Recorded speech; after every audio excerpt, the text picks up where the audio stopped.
Hello to anyone who watches this video. Today I wanted to talk about everything I felt was bad or not good with NA Lost Ark. This video will be a generalization and it's likely I will miss stuff, but these are what stuck out the most to me. I want to be 100% clear with this video, it isn't meant to be a slam piece saying the entire game is bad, but my opinions as a player and consumer of this product.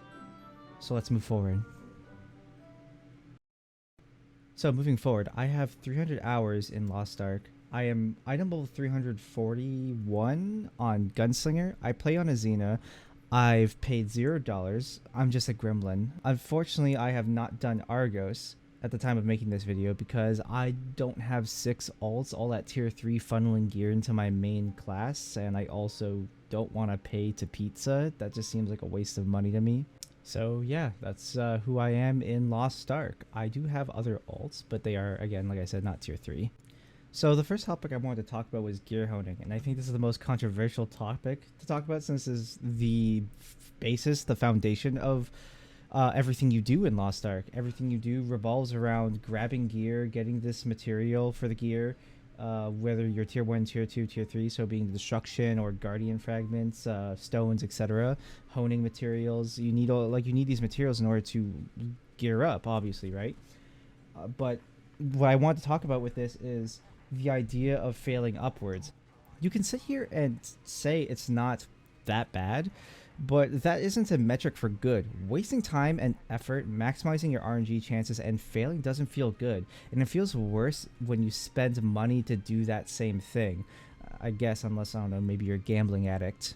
There are upsides from what I understand with this system as well though. Like in tier 3 specifically, when you gear transfer your gear, let's say you get the plus 15 on your tier 3 gear, when you go and gear transfer it to a new piece of gear, specifically like from the Argos raid for example, the 1370 gear, it will go from plus 15 back down to plus 6, and your percentage chance will go from being like what it was before with 10% or sub 10%, 5%, 3% or whatever it is, to being back to 60%, but your percentages will go back down again, and that is just how the system is designed, which to me is still not a good system. Sure, you go back down and have some more percentages to go back up, but then when you get to, say, the next raid, when it comes out after Argos, I think it's Volten or something like that, you're going to have to work hard again to get your percentages back up, unless they increase like the honing rate systems and whatever else Korea has that we don't have in NA and stuff like that. But it's still not fun, especially having to go on multiple alts and then gear those alts to be tier 3, at least right now, because we don't have the power pass like Korea does, for example, for alts and stuff like that. And we have to gear those alts, and then we have to get the gear from those alts to our main, and then funnel all that material into our main, only for the percent chance of succeeding, even if getting your materials from guardian raids or chaos dungeons or whatever else you can do later on is only like 20-30 minutes on alts and stuff like that. That's still not fun. That's just creating a second job for you. That's just anti-fun. I don't want to have to sit there and work super hard just for the chance of success. That is not a fun system. I want to say one more thing about gear honing. I think if we had the generosity of what Korea has with all these extra events and all these generous ways of getting more materials, probably my opinion on tier 3 gear honing would be a little bit different. I still think it's not good, but at the very least, from what I understand, in Korea, free-to-play players are not pressured to spend money at all. Free-to-play players can still play all the latest content like pay-to-play players can, but the problem is that we're missing so many different features that Korea has. I know people may be expecting me to talk more about gear honing specifically and comparisons of it with like BDO and what other type of games, but this is supposed to be a generalization of a ton of problems in Lost Ark rather than being specific. If I want to talk more about specifics of certain systems or other things, I'll probably make different individual YouTube videos for them. The next thing I want to talk about is guardian raids. This might also be somewhat of a controversial topic because I'm sure some people will say they're already too easy or they're already too hard, but this is less about difficulty and more about how they're designed. For the first three set of monsters at least, so that being levels 1, 2, and 3, these monsters feel like they're designed to waste time making battle items that counteract bad game design rather than making them to alleviate intentionally designed problems. Now, mainly what I mean by this is mostly just weird or poor animation design or telegraphing of monster animations that generally don't make sense or are far too similar to one another that end up causing you to use extra healing potions or you take extra damage because you're unsure of the animation that's going to result in what type of attack he does. I think a good example of this topic is Virtus. Virtus is a monster with 3 or 4 different frontal attacks, and then 2 of those animations also look like the similar animations for tail swipes, which could either be a full 360 or just a back swipe that will stun you. I think they changed that as well as doesn't stun you anymore, it just hits you really hard. The really big issue I think people have with Virtus is the grab specifically has a really short frame window for dodging. You have to dodge really early. You can see the grab coming, but it's just super fast. The other example I have for very similar animations is Tatalos, specifically his raid wipe and another animation he has during his like kind of phase 2-ish of his fight where he stands in the same position and he summons these sand waves or tumbleweeds that knock you over basically. Any experienced player will tell you that the tell for when he does his raid wide will be after he slams his hands on the ground, creating sand cracks or these brown cracks in the ground, which will then result in you having to look at your timer in the top left and count 20 seconds down from that. When 20 seconds is up, then you have to run into the tornadoes and then stun yourself in order to avoid raid-wide damage. The obvious problem with this, though, is that there's no tell for that necessarily. There's no in-game telegraph or anything. You just have to know. If you don't know the fight, then there you go. You just die. And it's just a bad mechanic. It's not intuitive, it's not anything, it's just silly. The only other problem I have with Guardian raids, and I think it's only happened with one Guardian, namely Virtus, is color shading, kind of the overlap. When specifically Virtus is enraged, he turns red, but when he goes and he's counterable, when he's doing like one of his dash attacks, he can be countered and he's red still, and it turns purple. Some people will argue, well, he's still blue. I mean, yeah, he's still kind of blue, but at the same time, he's definitely purple. And I know other streamers and other content creators have talked about this exact same issue in the NA version. I think it's still the same in KR. I don't really know.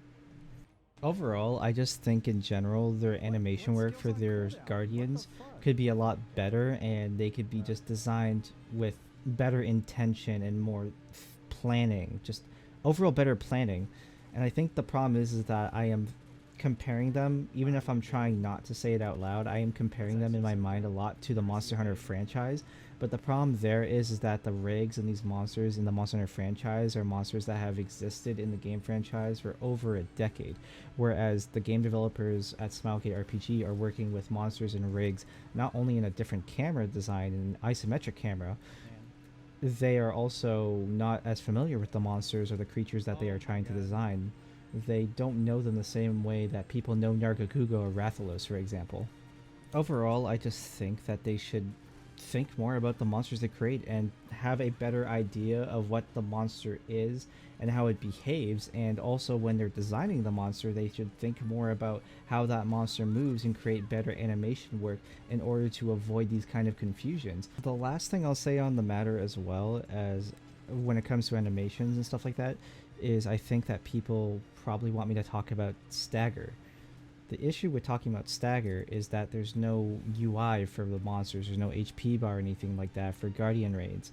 Maybe they should add a stagger bar so you can tell when you need to do a stagger check or something like that, but I generally personally don't think they should. I just think that they need better telegraphing and communication with the player through monster animations in order to create that type of sense of when there's a stagger check, when there's a grab check, when they're going to do a special animation, when they're going to dig into the ground. I think there should be better thought and planning when it comes to animation and sound design of a monster to help telegraph what that monster is going to do to a player.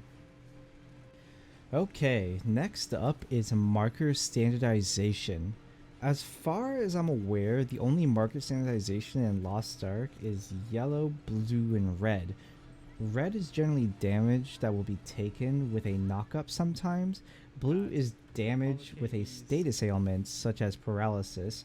And yellow is a powerful knockback with high damage sometimes, and these telegraphs can take the shape of circles, cones, etc. And then there's the prey reticle.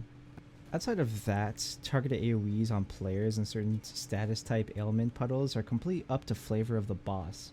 Examples of these are like Belshazzar's targeted puddle, which is a puddle that slowly gets smaller and smaller until it finally drops in a place that's targeted on a player.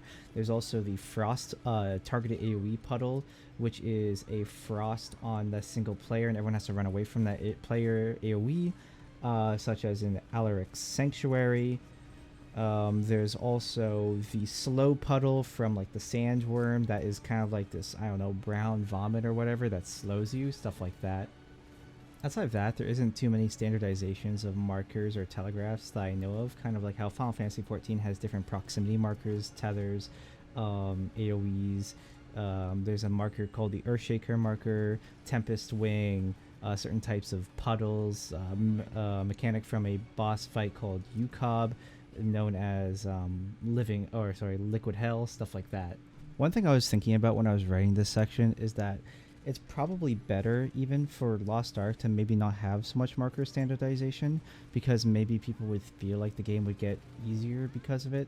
But at the same time, I think it would still be better, and it would also help reel in the developers a little bit when it comes to all the different color and stuff like that in this game. There's so much color vomit all over the place, and so many different telegraphs that all basically mean the same thing. So if they create more standardization, it would help the players quickly understand things like what is good and what is bad, or where to stand quicker and stuff like that. Like for another very blatant example in Final Fantasy XIV, bad AoEs are generally orange, just straight up orange, where a good AoE will always be blue, like an AoE you can stand in that will give you a buff, but generally you don't see those AoEs very often.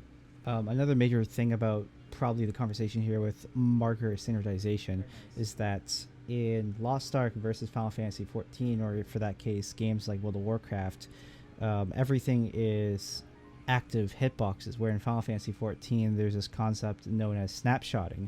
When the AoE on the ground disappears, or when a boss when the boss's cast bar is completed, that is when the snapshot happens. So if you're standing in the bad when that cast bar is done, you are dead no matter where you are already running to, which in a lot of people's eyes is bad because you cannot get away with maybe some more greedy kind of things. The problem I have with this conversation is that the markers that are on the ground are not pinpoint accurate.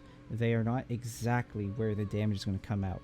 Sometimes there are instances where the active frames of an animation bleeds over where that telegraph is going to be, so you'll get hit. There's definitely been times where I'm blatantly out of it. I've gone back and looked at clips and stuff in that to see if I'm just straight up out of it. My character's foot is literally not in it at all, and I just get hit.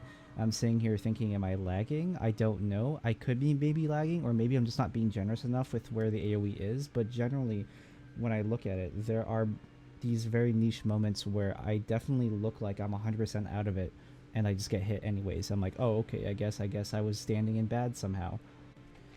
Okay, so this one is a big one.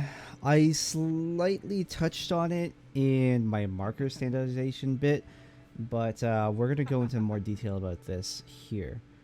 I think the color in Lost Ark is garbage. I think it's an absolute shit show. There's so many particle effects and visuals going on, even if you have ability screen shake off and photosensitivity mode on, and you've disabled your brightness or lowered your brightness to lower, you disabled other players' effects.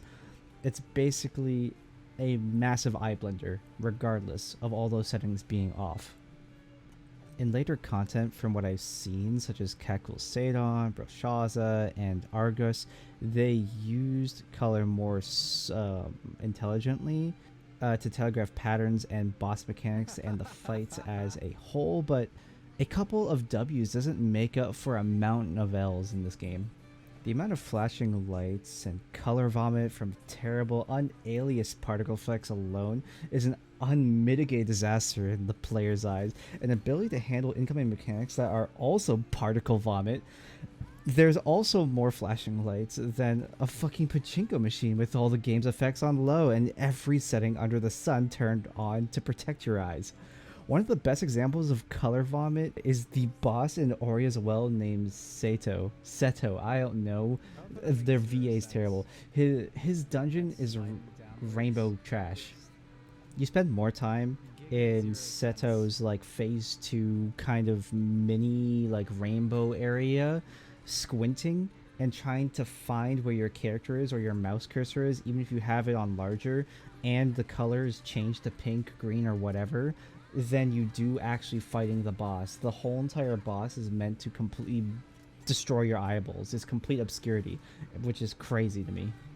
Really big thing I think that's causing these kind of like insane particle effect vomit or color vomit and stuff like that is probably the fact that the game is on the Unreal 3 engine, and the Unreal 3 engine as just as an engine.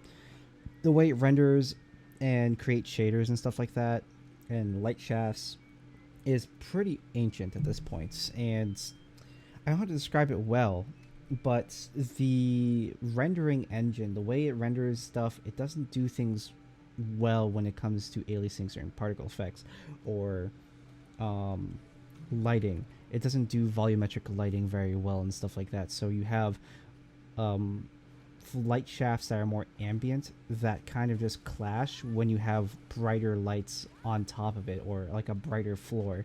So you end up having this like over saturation of color and the contrast isn't there. There's a lack of outlining or detailing that would otherwise show through on a more developed engine or a more modern engine like the Unreal 4 engine or even Final Fantasy XIV's Luminous engine or even World of Warcraft's engine. I don't know what engine World of Warcraft uses, but World of Warcraft is probably my favorite example for this particular topic because World of Warcraft uses color really well. Say what you want about World of Warcraft as a game, but in terms of its landscape design, dungeon design, and use of color and palette, it's an excellent game.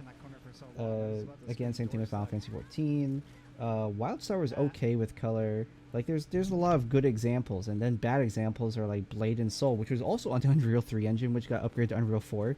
And in my opinion, BDO, I think Black Desert Online is color vomit to a degree as well, but it's nowhere near as bad. But we're again not going to use not that bad as a metric for good. This next part, I think, will be probably the longest and biggest part of this whole conversation, and it's going to focus on UI. I think the UI in this game is a travesty. I think mobile games have better UI interfaces. Information regarding anything can be anywhere, and none of the UIs have interconnecting tabs to send you to another window. I realize there'll be quality of life features that'll be added, but as of the time of this recording, they don't exist in NA, and none of the interconnecting tabs or buttons that would open relevant information to your menu vomit exist in any version. And what I'm getting at is specifically stuff like, why is there not a tab that opens up your skills while also on the character profile screen? Simply pressing the escape key on your keyboard is information overload. The fact that words don't even fit on some of the tabs is ridiculous in the NA version. I'm not sure if they also go into ellipses on the Korean version, but I really hope they don't. That'd be insane. The words also chosen for the tabs betray the meaning of what is even in them. Guide, for example, you would imagine would contain tutorials of some sort of training simulations, which it does via the codex and training area, which is cut off. But then you have stuff like pets and mounts, and then you're just like, why? Huh?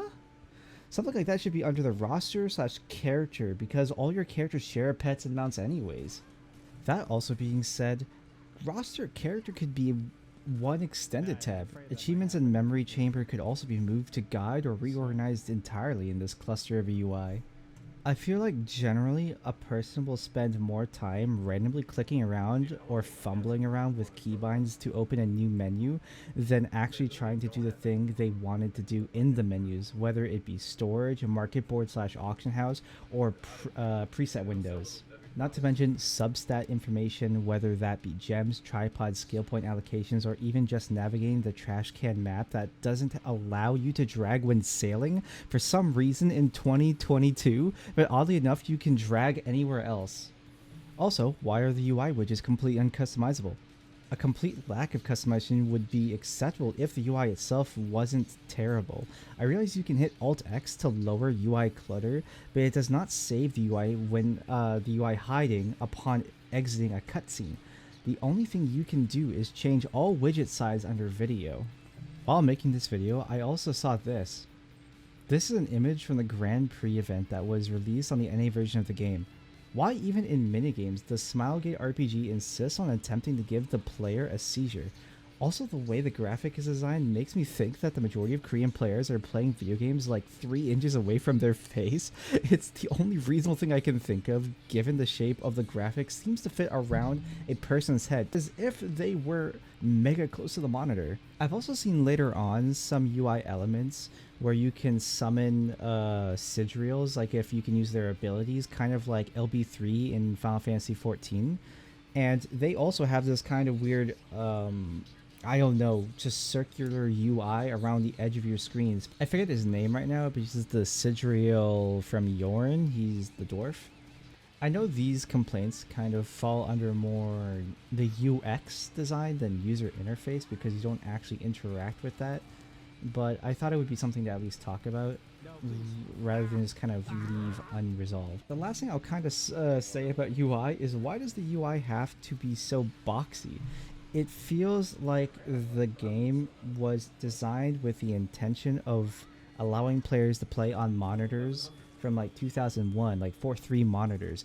There is some UI in this game that seemed like it was cut in such a way so that way it fits on a 4:3 monitor. I think to really delve deeply into user interface slash UX design in this game, I think I would need to really talk about this in a full own video and kind of my opinions of why things don't make sense or why any of this kind of feels the way it does. But I think at least I feel like at least people can understand where I'm coming from with this. Okay, this is getting so lengthy. Next thing I want to talk about is event quests and co-op quests. Event quests slash co-op quests are the worst thing in the game. Absolutely the worst thing. I can understand having some events tied to timers and having them happen once every hour at most, unless they are something as inconsequential as fetes in Final Fantasy XIV. There are of course co-op quests in Final Fantasy XIV that are much rarer, but they are as inconsequential as fetes unless you have an extreme collection addiction. But don't worry, cheese in 5 minutes. Anyways, even if you consider things like getting songs inconsequential, the way timers are set up beg to differ.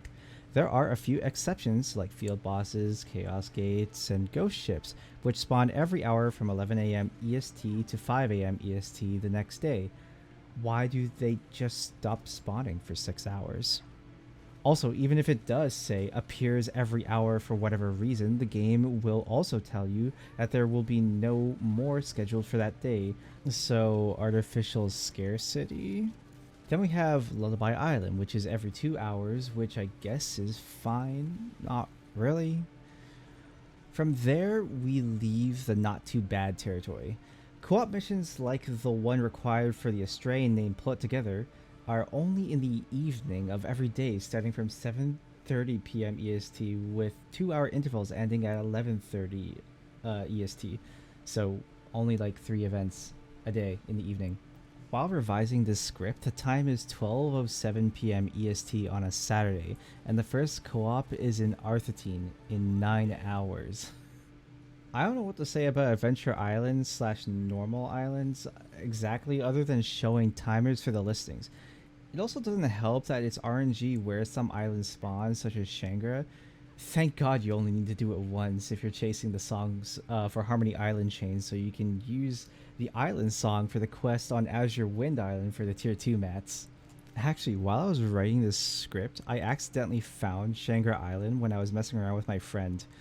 We ended up doing the island for the song and found out some stuff like how to get the island soul and the Nimbus Cloud mount. What we found out was a vomit-inducing mindless grind of getting peaches. As much as people seem to like Gold River, he's only leaving a bad impression on me, unfortunately. Okay, I've talked about RNG mechanics, I've talked about the co-op system, I've talked about the user interface. I have one thing also left to talk about, and that is a system that we don't have in the game yet that's pretty inconsequential, but I think a lot of people casually will care about, and that is avatar skins.